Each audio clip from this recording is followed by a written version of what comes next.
शिव को आप और हम केवल महसूस कर सकते हैं, उसकी कृपा आप और हम केवल महसूस कर सकते हैं, उसकी दया को आप और हम केवल महसूस कर सकते हैं, महसूस कर सकते हैं। अब कोई कहे कि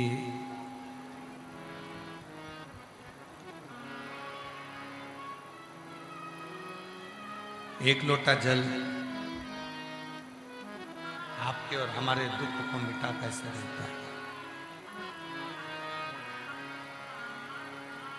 एक लोटा जल आपके और हमारी तकलीफों का, हमारे कष्ट को, आपके कष्ट को मिटा कैसे देता है, हमारे दुख तकलीफ को, हमारे कष्ट को मिटा कैसे देता है।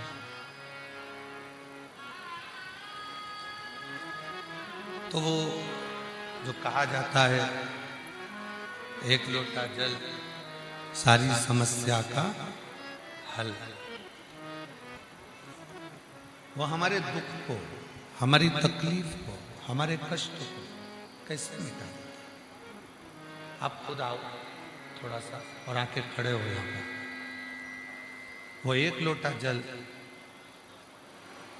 आपके और हमारे दुख को मिटा कैसे सकता, कैसे मिटा देता है,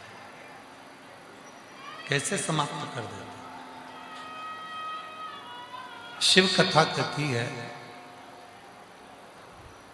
जिस समय पर हम शंकर भगवान को एक लोटा जल चढ़ाने के लिए अपने घर से निकलते हैं, शिव को एक लोटा जल समर्पित करने के लिए जिस समय हम अपने घर से जाते हैं, भगवान देवादिदेव महादेव को जब एक लोटा जल समर्पित करने के लिए अपने घर से निकलते हैं, उस समय पर केवल आप और हम जल लेकर नहीं जाते, केवल आप और हम जल लेकर शिव जी के मंदिर में नहीं पहुंचते, आप और हम भगवान शंकर के मंदिर में जल लेकर नहीं जाते। जब आप और हम भगवान शिव के मंदिर में एक लोटा जल लेकर जाना प्रारंभ करते हैं, तब केवल आप अकेले नहीं होते, आपके भीतर का विश्वास, आपके भीतर का भरोसा और आपके भीतर की दृढ़ता आपके साथ शंकर के मंदिर जाकर एक लोटा जल समर्पित करवाती है। वो भरोसा, वो दृढ़ता शिव को एक लोटा जल समर्पित करवाती।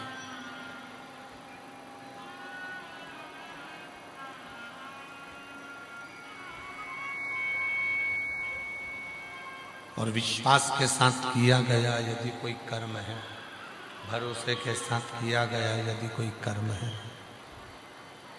दृढ़ता के साथ किया गया यदि कोई कर्म है, तो वो हमें फल जरूर दे। लाखों की संख्या में आप सब आए, लाखों की संख्या में आप सब पहुंचे, लाखों की संख्या में आप सब पहुंचे यहाँ पर भगवान शंकर की कथा श्रवण करने के लिए आए, शिव पुराण सुनने के लिए, श्रवण करने के लिए आप लोग यहाँ पहुंचे हैं।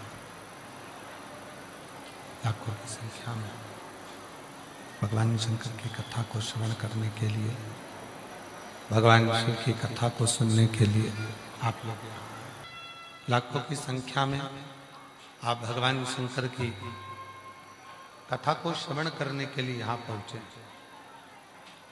कौन लेकर आया आपको?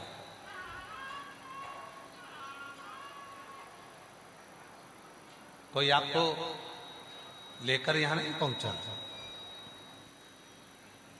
कोई आपको लेकर यहां नहीं आया कि पाटिल जी ने या समिति ने या सीहोर वाले बाबा ने आपको गाड़ी भेजी हो और आप उस गाड़ी में बैठकर यहां पहुंचे।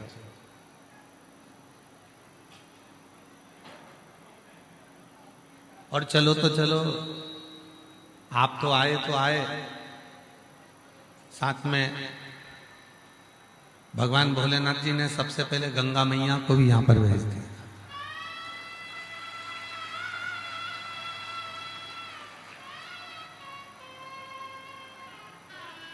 कथा चालू होने के पहले सुबह सुबह यहाँ ऐसा लग रहा था जैसे कैलाश पर्वत पर आकर बैठ गया।